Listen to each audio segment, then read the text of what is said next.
Bom dia, então continuando, dinâmica, agora nós passamos para a aula número 12, vamos falar de plano inclinado com atrito. Aula passada a gente falou de plano inclinado sem atrito, então nós tínhamos um plano inclinado, nós tínhamos um objeto sobre ele, não tinha atrito. O que acontecia?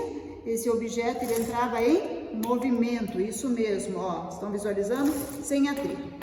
Com atrito, que é o que acontece no nosso dia a dia, por menor que seja o atrito, sempre tem um atrito entre as superfícies, é o que eu vou colocar agora. Eu vou colocar uma situação, que eu não sei se está dando para visualizar. Olha, o corpo já não está mais em movimento. O que eu tenho que fazer para que ele entre em movimento?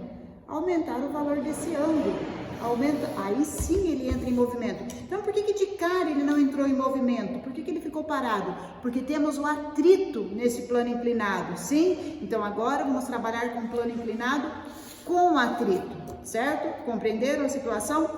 Então a gente vai fazer uma rápida revisão do que nós vimos na aula anterior, do plano inclinado sem atrito. Quando eu tenho um objeto, sobre esse objeto atua a força peso vertical voltada para baixo e a força normal.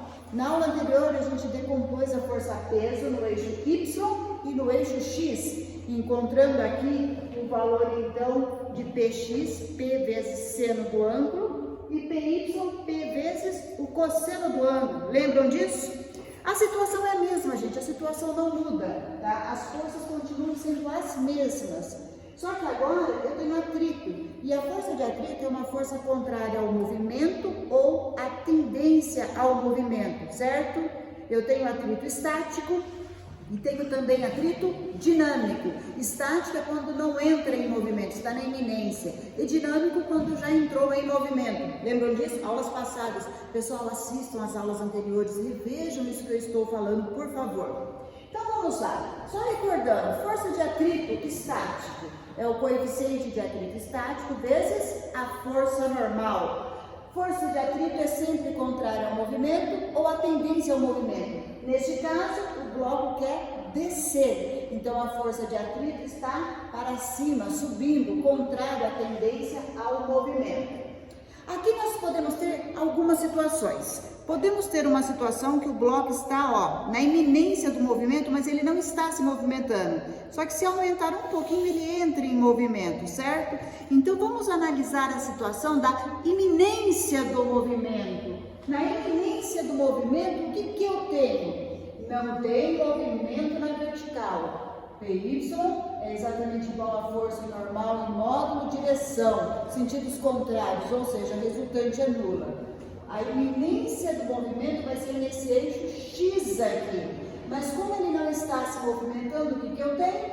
Que a componente do peso no eixo X é igual à força de atrito estático, porque não está se movimentando.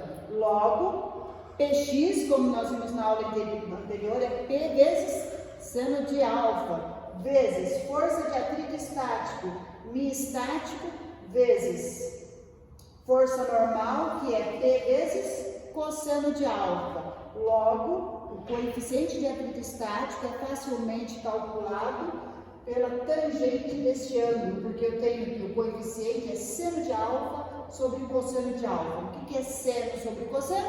Tangente.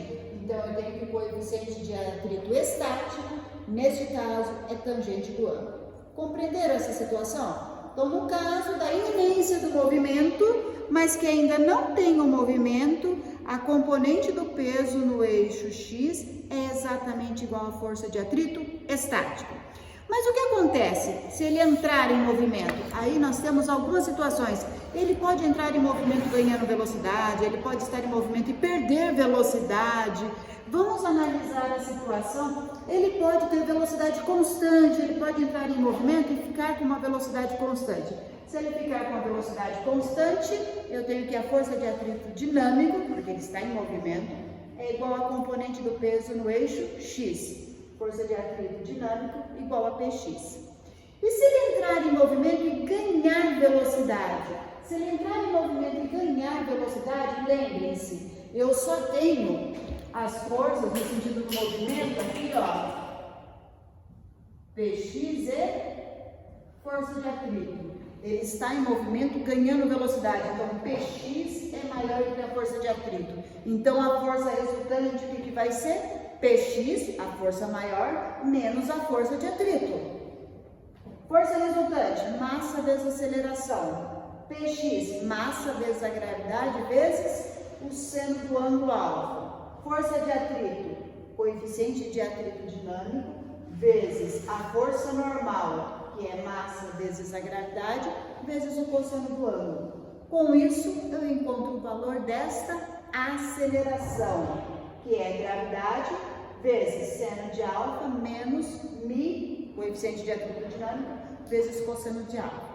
Então aqui, na verdade eu passei rápido essa aula, porque nós já vimos na aula anterior, nós já calculamos na aula anterior a componente do peso no eixo X, no eixo Y, e nada muda, é a mesma situação, só que agora tem o atrito, e a força de atrito é sempre contrária ao movimento ou a tendência ao movimento. Então só recordando, sem atrito, o objeto de forma alguma ele fica parado. Em nenhuma situação, por menor que esteja a rampa, ele fica parado, tá?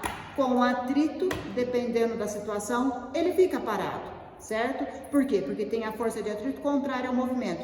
Então ele pode ficar parado, primeira situação que eu coloquei. Ele pode entrar em movimento uniforme, velocidade constante, ou ele pode ir em movimento acelerado, ganhando velocidade.